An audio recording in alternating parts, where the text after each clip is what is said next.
மாலை முரசு நேயர்களுக்கு வணக்கம்.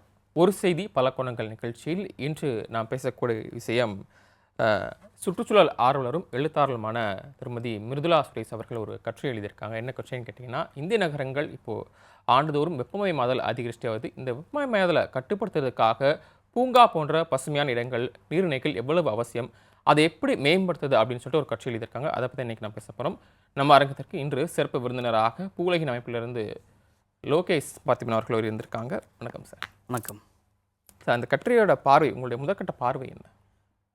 இந்த கட்டுரை முழுக்க பார்த்தோம்னா, ஒரு நகரங்களில் வளர்ந்து வரும் நகரங்களில் பசுமை பூங்கா அல்லது பசுமை பரப்பு எந்தளவுக்கு முக்கியம் அப்படிங்கிறத பற்றி ரொம்ப டீட்டெயிலாக அதில் எழுதியிருக்காங்க. ஸோ இந்தியா போன்ற நகரங்களும் குறிப்பாக நம்ம சென்னை பற்றி பேசணும் அப்படின்னா, பசுமை போர்வை அப்படிங்கிறது நமக்கு ரொம்ப ரொம்ப ஒரு முக்கியமானதாக மாறிட்டு வருது. அப்போ இப்போ கிளைமேட் சேஞ்ச் அப்படின்னு நம்ம பேசிக்கிட்டு இருக்கோம் அப்படின்னா, குறிப்பாக நகரங்களில் வெப்பம் ரொம்ப ஒரு பெரிய ஒரு தாக்கத்தை ஏற்படுத்திக்கிட்டு இருக்கு. ஸோ நமக்கு இந்த பசுமை பரப்பில் மூலயமாக நம்மளோட இந்த வெப்பம் ஒரு குறிப்பாக இப்போ நகரங்களை எடுத்துக்கிட்டோன்னா அர்பன் ஹீட் ஐலாண்ட் எஃபெக்ட் அப்படிம்பாங்க. ஸோ நமக்கு நகரங்களில் வெப்பம் இன்னும் அதிகமாக இருக்கும். இப்போ சென்னையை எடுத்துக்கிட்டோம்னா, சென்னையை விட பக்கத்தில் இருக்கக்கூடிய மாவட்டங்களான திருவள்ளூர், காஞ்சிபுரம், செங்கல்பட்டு போன்ற மாவட்டங்களில் குறைவாக இருக்கும். வெப்பம் குறைவாக இருக்கும். ஆனால் சென்னையில் பார்த்தோம்னா கம்பேரிட்டிவ் ரொம்ப அதிகமாக இருக்கும். இது என்ன காரணம்னா, இங்கே இருக்கக்கூடிய பெரிய பெரிய கான்க்ரீட் கட்டிடங்கள் இருக்குது. நமக்கு ரோடு முழுக்க தார் மூலியமாகவோ இல்லாது சிமெண்ட் மூலியமாகவோ நம்ம இந்த நகரத்தையே சிமெண்ட் மூலயமா நம்ம கான்க்ரீட் மூலயமா கவர் பண்ணியிருக்கோம். ஸோ அப்படிங்கும்போது நமக்கு இங்கே வரக்கூடிய வெப்பம் இங்கே தங்கிடும். ஸோ இதனால் நமக்கு வெப்பம் இன்னும் அதிகமாக இருக்கும். அப்போ நகரங்களில் நமக்கு பசுமை போர்வை அப்படிங்கிறது ரொம்ப ரொம்ப ஒரு முக்கியமானதாக மாறிட்டு வந்துக்கிட்டு இருக்கு. Okay sir. நிறைய காரணங்கள் இருக்குயா. கான்கிரீட் ஒன்று வருது, இன்னொருக்கும் தார் சாலை அப்படின்னு சொல்கிறோம், இன்னொருக்கும் ஏசி பயன்படுத்தணும். இதெல்லாம் அடிப்படை காரணங்கள் இருந்துட்டு வருது. இதுதான் முக்கியமான காரணமாக இருக்கக்கூடியதாக பார்க்குறோம். இதை தவிர்த்து இப்போ வரக்கூடிய காலங்களில் எதுவும் ஆட் ஆகிருக்கா? நமக்கு உலக அளவில் பார்த்தோம்னா, நம்மளுடைய உலகளவு வெப்பநிலை அப்படிங்கிறது 1.5 டிகிரி செல்சியஸ் அளவுக்கு அதிகமாகிடுச்சு. தொழில் புரட்சி காலங்கள், அதாவது 1850லேருந்து 1900 இந்த காலகட்டத்திலேருந்து நமக்கு தொழில் புரட்சி அப்படிங்கிறது உருவாக ஆரம்பிச்சிது. ஸோ இந்த தொழில் புரட்சி காலத்திலேருந்து இப்போ வர கடந்த 150 ஆண்டுகளில் நம்மளுடைய உலக சராசரி வெப்பநிலை அப்படிங்கிறது 1.5 டிகிரி செல்சியஸை நம்ம கடந்த 2024ஆம் ஆண்டே தொட்டுட்டோம். அப்போ இதோடைய ஒவ்வொரு எஃபெக்ட் என்ன நடக்குதுன்னா, ஒவ்வொரு பகுதிகளில் அதிகப்படியான காலநிலை மாற்றங்கள் ஏற்படுத்திக்கிட்டு இருக்கு. ஸோ அப்போ இந்தியா போன்ற ஒரு வெப்பமண்டல பகுதியில் ஏற்கனவே நமக்கு வெப்பம் அப்படிங்கிறது காலநிலை மாற்றங்கள் என்ன மாதிரியான பாதிப்பெல்லாம் ஏற்படுத்துது? ஸோ இப்போ காலநிலை மாற்றம் அப்படிங்கிறது வெறும் மழையோ இல்லை இப்போ அதிகமாக புயலோ மட்டும் நம்ம இங்கே கன்சிடர் பண்ணிக்கிட்டு இருக்க முடியாது. இங்கே நம்ம அதிகப்படியான வெயில் அடிக்குது. அப்போ இந்தியா போன்ற ஒரு நாட்டுக்கு இது நம்ம ஒரு வெப்பமண்டல பகுதி. வெப்பம் ரொம்ப ஒரு முக்கியமான ஒரு ஆஸ்பெக்டாக நமக்கு இருந்துக்கிட்டு இருக்கு. ஏன்னா இப்போ வட இந்தியா இல்லை இந்த மத்திய இந்தியா பகுதியிலான மத்திய பிரதேஷ், பீகார் போன்ற மாநிலங்களில் எப்பவுமே ஹீட் அப்படிங்கிறது ரொம்ப அதிகமாக இருக்கும். அங்கே வெப்ப அலைன்ற ஒரு கான்செப்ட் இருந்துக்கிட்டு இருக்கு. ஒரு பகுதியுடைய சராசரி வெப்பநிலையை விட 3 டிகிரிக்கும் அதிகமாக நிலவச்சு ஒரு நாளைக்கு மேலே அதிகமாக நிலவச்சுன்னா அது வெப்ப அலை அப்படின்னு சொல்லி இந்திய வானிலை ஆய்வு மையம் சொல்லியிருக்கு. இந்த வெப்ப அலை கான்செப்ட் அப்படிங்கிறது முழுக்க தென்னிந்தியாவுக்கு புதுசு. இப்போ 2021 நமக்கு தென்னிந்தியா குறிப்பாக தமிழ்நாட்டில் வெப்ப அலையோடைய நாட்கள் அதிகமாயிட்டு போய்கிட்டே இருக்குது. அப்போ நமக்கு ஒரு ஆவரேஜ் டெம்பரேச்சரை விட 2 நாளைக்கு அதிகமாக 2 டிகிரி செல்சியஸ்க்கும் அதிகமாக நமக்கு டெம்பரேச்சர் அப்படிங்கிற நிலவு இருக்குது. இன்னொன்று அந்த அதிகமாக டெம்பரேச்சர் ரெக்கார்ட் ஆகக்கூடிய நாட்கள் அப்படிங்கிறதும் பார்க்கும். நமக்கு எப்போவுமே சம்மர் அப்படிங்கிறது ஏப்ரல், மே, ஜூன் இதுதான் நம்ம பார்த்துக்கிட்டோம். இப்போ February February 15 தேதிக்கு மேலே ஆனாலே நமக்கு வெப்பம் அப்படிங்கிறது ரொம்ப அதிகமாக இருக்குது. நம்ம கடந்த 2025 கூட வெளியிட்டு இருந்தாங்க, 125 வருஷத்துக்கு இல்லாத அளவில் வெப்பம் அப்படிங்கிறது அதிகமாக இருக்குது. இப்போ 2022 பார்த்துக்கிட்டோம் அப்படின்னா 2022 அதுவரை அதிகமான வெப்பம் பதிந்த ஆண்டாக எது இருந்தது அப்படின்னு பார்த்தா 22. அதுக்கப்புறம் 23 எந்த அதிகமான வெப்பம் பதிந்த ஆண்டாக இருக்குது அப்படின்னு பார்த்தா 23 அதிகரிச்சுட்டே கட்டுப்படுத்துறது என்ன பண்ணுறது? இது கட்டுப்படுத்துது அப்படிங்கிறது ஒரு ஒரு தனி நபரோ இல்லை தனி ஒரு குழுவோ ஒரு மாநில அரசோ ஒரு ஒரு நாட்டினுடைய அரசோ செய்யக்கூடியது. இது வந்து ஒரு உலகளாவிய பிரச்சனை.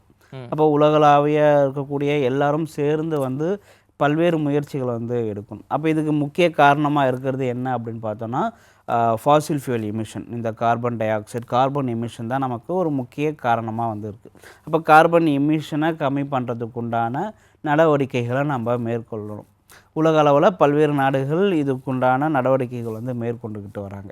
ஓகே, இந்த வாயு வெளியேற என்ன காரணம்? இதை எப்படி கட்டுப்படுத்துறதுன்ற ஒரு கேள்வி. அதுதான் நம்ம வந்து கார்பன் எமிஷன் இப்போ பெட்ரோல் டீசல் நம்ம யூஸ் பண்ணுறோம் இல்லையா, கோல் எரிச்சு கரண்ட் ப்ரொடியூஸ் பண்ணுறோம் இல்லையா.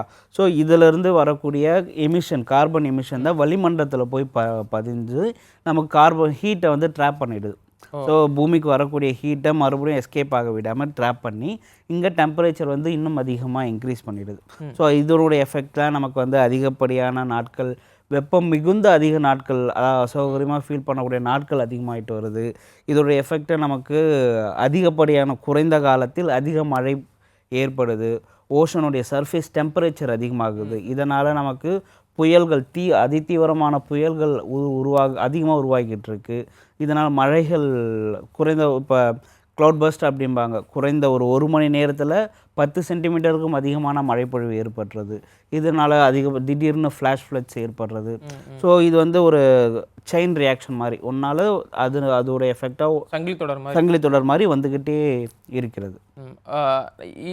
இதை வந்து ஒரு மாற்று ஆற்றலாக வந்துட்டு உங்கள் தரப்பில் சொல்லக்கூடிய வந்து பசுமை ஆற்றலுக்கு மாறணும் அப்படின்னு பூலினமாக தொடர்ந்து வலியுறுத்திட்டு வரீங்க. இன்னொரு பக்கம் வந்து நகரங்களை பெரும்பாலும் ஆக்கிரமிக்கிறது வந்து கான்கிரீட் கட்டடங்கள். அதற்கு மாற்று என்ன? இப்போ நம்ம சென்னை எடுத்துக்கிட்டோமே, சென்னை வந்து பார்த்தோன்னா ஒரு வடிகால் ஏரியா. அதாவது செங்கல்பட்டு, திருவள்ளூர், காஞ்சிபுரம் இந்த 3 மாவட்டங்கள் வந்து ஏரிகளின் மாவட்டங்கள்னு சொல்லலாம். ஆயிரக்கணக்கான ஏரிகள் வந்து இருக்குது. ஸோ இந்த எக்ஸஸான வாட்டர் தான் வந்து சென்னைக்கு ட்ரெயின் ஆகி சென்னை வந்து ஒரு சதுப்பு நிலப்பகுதியில் நிறைய அதிகப்படியான பகுதி வந்து சென்னை வந்து சதுப்பு நிலப்பகுதி. நம்ம எண்ணூரில் பார்த்துக்கலாம், நிறைய மேங்க்ரூவ்ஸ் இருக்கும். சவுத் சென்னைக்கு போனால் அந்த பள்ளிக்கரணை மார்ஷ்லாண்ட் கிட்ட பார்த்தோம்னா ஃபுல்லாக அது வந்து சதுப்பு நில பகுதியாக தான் இருக்கும். ஸோ இங்கே இருக்கக்கூடிய இந்த மாவட்டங்கள்லேருந்து வரக்கூடிய உபரி நீர்கள் இங்கே வந்து ட்ரெயின் ஆகிட்டு இங்கேருந்து போது தான் கடலில் போய் சேரும். இப்போ நம்ம இந்த பசுமை போர்வைகள் எல்லாமே வந்து அழிச்சிட்டு பெரிய பெரிய கட்டடங்களாக மாதிரி நீர்வழித்தடங்களை அழிச்சிட்டோம். ஸோ அதனால் நமக்கு சிறிய மழை வந்து பெஞ்சிட்டாலும் நமக்கு வெள்ளம் வந்துடுது. இப்போ பள்ளிக்கரணை எடுத்துக்கிட்டோம்னா ஒரு 20-25 வருடங்களுக்கு முன்னாடி கிட்டத்தட்ட 1000 ஹெக்டேர் பரப்புகளாக இருந்த அந்த பள்ளிக்கரணை மார்ஷ்லாண்ட் இப்போ ஒரு 700 ஹெக்டேராக இருக்குது. இப்போ நம்ம வந்து கிட்டத்தட்ட ஒரு 10% 1% தான் நமக்கு வந்து இப்போதைக்கு இருக்குது. அப்போ எவ்வளோ பெரிய ஒரு நகரமயமாக்கல் திட்டமிடாத ஒரு நகரமயமாக்கல் மூலயமா தான் நம்ம இவ்வளோ ஒரு பிரச்சனையை வந்து இப்போ சந்திச்சுக்கிட்டு இருக்கோம். இப்போ கடந்த டிசம்பரில் கூட நமக்கு பெரிய மழை பெய்யல, ஆனால் சென்னை முழுக்கவே நமக்கு அங்கங்கே மழை நீர் தேங்கினதை நம்ம பார்த்தோம். ஸோ 2023 இல்லை 2016 கம்பேர் பண்ண அளவில் அந்தளவுக்கு மழையை நமக்கு சென்ற ஆண்டு சென்னையில் பெய்யல, ஆனால் நம்ம சென்னையில் அங்கங்கே தண்ணி நின்றதை நம்ம பார்த்தோம். அப்போ இதுக்கு என்ன மாதிரியான தீர்வுகள் நம்ம பாலிசி லெவலில் கொண்டு வரணும் அப்படிங்கிறது இப்போ மாஸ்டர் பிளான் 3 வந்து ரெடி பண்ணிக்கிட்டு இருக்கோம். அப்போ இப்போ பசுமை போர்வைகளை இன்க்ரீஸ் பண்ணுறதுக்கும் நீர்நிலைகளை மீட்டெடுப்பதற்கானவும் வெள்ளங்கள் அதிகமாக தேங்காத அளவுக்கு ட்ரைனேஜ் பேட்டர்ன் நல்லா எஃபிஷியண்ட்டாக இருக்கக்கூடிய ஒரு மாஸ்டர் பிளானை கண்டிப்பாக அவங்க மிருதுளா ரமேஷ் என்ன சொல்கிறாங்க அப்படின்னா, நியூயார்க் நகரில் இருக்கிற மாதிரி அந்த ஒரு மிகப்பெரிய அளவிலான பூங்கா சொல்கிறாங்க. அது கிட்டத்தட்ட 400 ஏக்கருக்கு 483 ஏக்கர் வருது. அவ்வளோ பெரிய பூங்காக்கள் மக்கள் அதிகம் வசிக்கக்கூடிய அந்த சென்னை போன்ற நகரங்களில், இந்தியாவில் இருக்கக்கூடிய முக்கியமான நகரங்களில் அதெல்லாம் சாத்தியமாக ஏற்கனவே மக்கள் தொகை அதிகரிச்சுட்டு வருது. அதையும் கணக்கில் எடுத்துக்கணும். அவங்களுக்கான ஒரு இடத்த ஒதுக்கிட்டு இவ்வளோ பெரிய அளவில் பூங்கா அது சாத்தியமா? எப்பவுமே வந்து நம்ம பரவலாக்கப்பட்ட வளர்ச்சி தான் நம்ம வேணும் அப்படிங்கிறோம். இப்போ எல்லா வளர்ச்சி திட்டங்களும் சென்னையோ இல்லை சென்னை சுற்றி இருக்கக்கூடிய மாவட்டங்களுக்கும் கொண்டு இங்கே வந்துக்கிட்டு இருக்கோம். அதனுடைய விளைவாக தான் நம்ம பார்த்துக்கிட்டு இருக்கோம். அப்போ நம்ம வந்து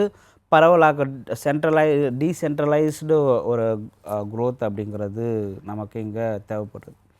அப்படி இருக்கும்போது தான் இப்போ சென்னையுடைய மக்கள் தொகை கிட்டத்தட்ட 1 கோடி இருக்கும் இல்லையா. ஒட்டுமொத்த தமிழ்நாட்டுக்கும் ஒரு 7-8 கோடி மக்கள் தொகை கொண்ட மாநிலமாக நம்ம இருக்கோம். அப்போ ஒரு இவ்வளோ பெரிய ஒரு மாநிலத்தில் கிட்டத்தட்ட நமக்கு 1 கோடி 8 தொகை கொண்ட மாநிலத்தில் 1 கோடி மக்கள் தொகை நமக்கு சென்னையிலே இருக்காங்க. அப்போ இவ்வளோ பெரிய ஒரு வளர்ச்சி ஒரு சின்ன மாநிலம், சின்ன மாவட்டம் இல்லையா சென்னை. இப்போ ஒரு சிறிய மாவட்டத்தில் இவ்வளோ பெரிய வளர்ச்சி ஒன்று தேவையா அப்படிங்கிற முதல் கேள்வி. அப்போ சென்னை தமிழ்நாட்டுடைய பிற நகரங்களிலும் பிற பகுதிகளிலும் தொழிற்சாலையில் அங்கே ஆமாம் வளர்ச்சிகள் அப்படிங்கிறது கொண்டு வரணும். ரெண்டாவது அவ்வளோ பெரிய ஒரு பார்க் அப்படிங்கிறது சென்னையில் சாத்தியமானா இல்லை. ஆனால் வேர்ல்டு ஹெல்த் ஆர்கனைசேஷனுடைய அவங்களுடைய தரவீட்டின்படி பார்த்தோன்னா ஒரு தனி மனிதனுக்கு குறைந்தபட்சம் 9 சதுர மீட்டர் அளவுக்கான பசுமை பரப்பு தேவை அப்படிங்கிறது. பெரும்பாலான இந்திய பெரு நகரங்களில் அது கிடையாது. இன்னும் சொல்லப்போனால் 0.5 ஸ்கொயர் மீட்டர் அளவுக்கு தான் வந்து இந்திய நகரங்களில் இருக்குது. ஆனால் சென்னை வந்து இதில் வந்து கம்பேரிட்டிவ்லி அதிகமாக இருக்குது. கிட்டத்தட்ட ஒரு 8லிருந்து 8.5 மீட்டர் ஸ்கொயர் மீட்டர் அளவு. அவங்க சொன்ன வரையறைக்குள்ள வந்துடுறோம். அதை விட கம்மி தான், ரொம்ப கம்மி இல்லை, கொஞ்சம் கம்மியாக இருக்குது அப்படின்னு சொல்லிட்டு நம்ம சென்னை கிளைமேட் ஆக்ஷன் பிளானில் வந்து தெரிவிச்சிருக்காங்க. இப்போ கடந்த ஒரு 5 ஆண்டுகளாகவே வந்து தமிழ்நாட்டுடைய பசுமை பரப்பை வந்து அதிகப்படுத்தணும் அப்படின்னு சொல்லிட்டு தமிழ்நாடு அரசும் வந்து தமிழ்நாடு கிரீன் கவர் மிஷன் அப்படின்னு சொல்லி அறிவித்து செயல்படுத்தி. ஆனால் அவங்க கட்டுரையில் என்ன சொல்கிறாங்கன்னா பெரிய பெரிய பூங்காக்கள் அப்படின்னு சொல்கிறாங்க. அதுதான் சாத்தியம் இல்லைன்னு சொல்கிறோம் இல்லையா? பெரிய பெரிய பூங்காக்கள் நமக்கு சாத்தியம் இல்லை. ஸோ இருக்கக்கூடிய நம்மளுடைய பழைய நிலப்பரப்புகளையும் மீட்டெடுத்தாலே நமக்கு இங்கே போதுமானதாக இருக்குது. அதில் பெரிய பூங்காக்கள் அப்படிங்கிறது நம்ம அது எந்த அளவுக்கு பயன் தரும் அப்படின்னு ஒரு கேள்வி இருக்கு இல்லையா? பூங்காக்கள்னு சொல்கிறத விட பசுமை பரப்புகள் நம்ம இங்கே பேசிடலாம். பசுமை பரப்புகள் எந்த மாதிரி? பசுமை பரப்புகள் அப்படிங்கிறது வந்து ஒரு மரம் செடி கொடிகள் கொண்ட ஒரு பகுதிகளாக, அது வெறும் மரம் செடி கொடிகள் மட்டும் இல்லாமல் ஒரு பகுதிக்கு ஏற்பட்ட நிலப்பரப்புக்கு ஏற்ற ஒரு ஈகோசிஸ்டம்னாவே சொல்லலாமே. இப்போ அலையாத்தி காடுகள் இருக்கும், மார்ஷில் சதுப்பு நிலங்கள் இருக்கும், இன்னும் சில பகுதிகளில் சிறிய இப்போ நமக்கு அடையார் கிண்டி பகுதியில் ஒரு சிறிய ஒரு காடு பகுதிகள் இருக்குது இல்லையா? ஸோ இந்த மாதிரியான பகுதிகளில் இன்னும் சென்னையில் இருக்கக்கூடிய பல பகுதிகளை அப்படியே நம்ம இன்னும் மீட்டெடுத்து அதை பாதுகாத்து வந்தாலே போதுமானது. இதோடைய யூஸ் என்ன அப்படின்னு பார்த்தோன்னா, சென்னை போன்ற ஒரு பெருநகரங்களில் ஹீட் நமக்கு ஒரு முக்கிய பிரச்சனையாக இருக்கும். ஸோ இப்போ காடுகளே வந்து பார்த்தோம்னா அதற்கு குளுமையை தரும். இப்போ நம்ம சம்மர் டைம்லேயே வந்து நைட் டைம்லாம் நம்ம அடையார் பக்கம் நைட் டைமில் சும்மாவே அந்த அண்ணா யூனிவர்சிட்டி பக்கம் அந்த ரோட்டில் போனால் நமக்கு அந்த பக்கம் ஒரு சின்னதாக ஒரு குளுமை வந்து ஏற்படும். இல்லை பெசநகர் ரோட்டில் போனாலே நமக்கு அந்த சின்னதாக சென்னையை விட்டு அந்த பக்கம் போகணும்னா கொஞ்சம் டெம்பரேச்சர் கம்மியாக ஃபீல் பண்ணலாம். ஸோ இந்த மாதிரியான ஒரு கூலிங் எஃபெக்ட் அது வந்து கொண்டு வரும்.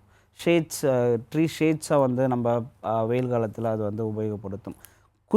ஒரு மைக்ரோ லெவலில் ஒரு சின்ன ஒரு கிளைமேட்டை வந்து அது மாற்றத்துக்கு உண்டான ஆற்றல் கொண்டது அது. ஓகே, இது வந்து அரசு சார்பில் பண்ணக்கூடியது. ஆனால் அரசு மட்டுமே இதில் வந்து முழு ஒத்துழைப்பு வழங்க முடியாது. பொதுமக்கள் தரப்பில் என்ன மாதிரியான பங்களிப்பு அவங்க வழங்கணும் வெப்பத்தை குறைக்க? வெப்பத்தை நம்ம வந்து பெரிய அளவில் எல்லாத்துக்கும் வந்து 2 விதமான அப்ரோச் இருக்குது. Top to bottom approach, bottom to top approach. நீங்கள் சொன்ன மாதிரி எல்லாமே அரசும் செஞ்சிட முடியாது. ஆனால் அரசு கண்டிப்பாக செய்கிறத கொண்டு வரதை மக்கள் வந்து நம்ம இங்கே அதை நடைமுறைப்படுத்தல நம்ம ஒத்துழைப்பு தர வேணும். அது எந்த ஒரு இதுவாக இருந்தாலும் சரி. இப்போ தனி மனிதர்கள் என்னென்ன செய்ய வேண்டும் அப்படின்னு நம்ம பார்த்தோன்னா, எப்போயுமே நம்ம பேசுகிறது தான் எனர்ஜியை நம்ம எந்த அளவுக்கு கன்சர்வ் பண்ணுறோம் அப்படிங்கிறது. நம்ம வீட்டில் சுற்றி இருக்கக்கூடிய பகுதியை வந்து மரம் செடி அது பராமரிக்கிறது, வேஸ்ட் அதிகமாக செக்ரிகேட் பண்ணாமல் பார்த்துக்கிறது, அதிகப்படியான வேஸ்ட்டை இது பண்ணாமல் இருக்கிறது. ஸோ இந்த மாதிரியான பல்வேறு சிறிய நடவடிக்கைகளாக தான் நமக்கு தெரியும். அது வந்து எல்லோரும் செய்யும்போது ஒரு பெரிய ஒரு மாற்றத்தை வந்து அது கொண்டு வரும். ஓகே சார், நிகழ்ச்சியில் பங்கேற்று பல்வேறு விஷயங்களை ரொம்ப தெளிவாகவும் பொறுமையாகவும் விரிவாக பகிர்ந்துக்கிட்டீங்க. நன்றி சார். நன்றி. நேயர்களே, மற்றொரு நிகழ்ச்சியில் சந்திக்கலாம். நன்றி, வணக்கம்.